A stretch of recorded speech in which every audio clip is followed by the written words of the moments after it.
We live in a data-rich society where the amount of available information is both empowering and overwhelming.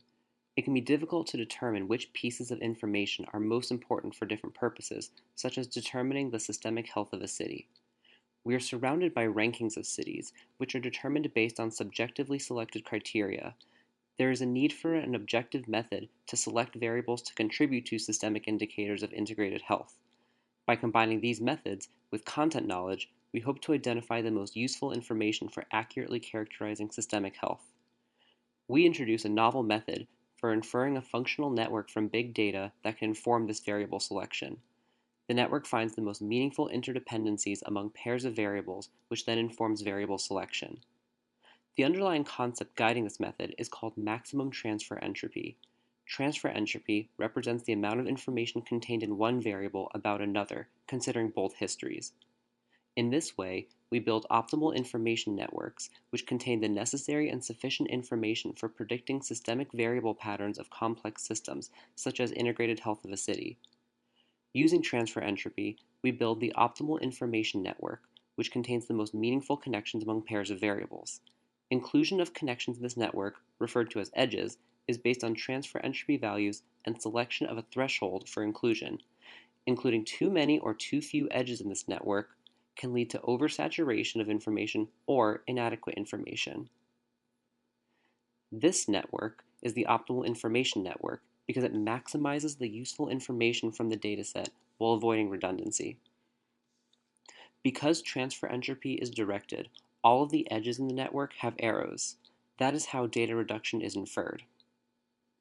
This variable has many arrows pointing into it, suggesting that other variables contain its information.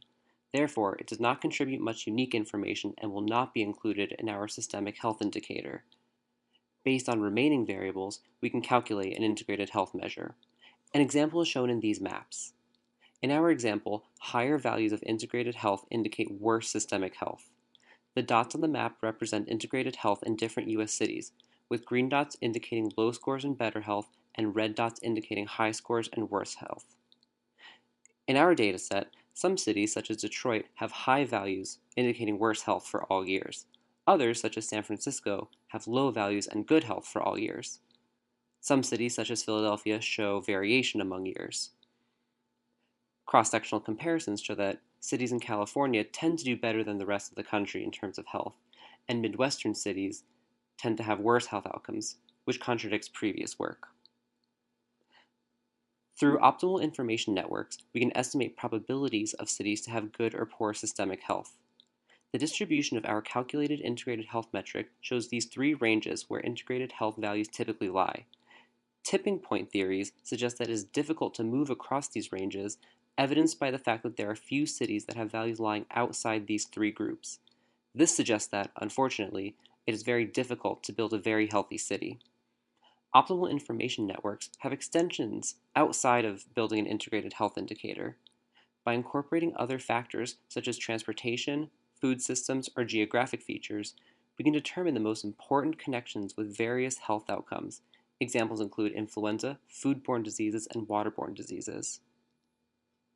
Works such as these are useful in a variety of contexts by processing data in real time. Our model can be applied to various complex systems, such as ecological or financial systems, for the unbiased formation of systemic indicators. Stakeholders' values can also be included to aid decision-making.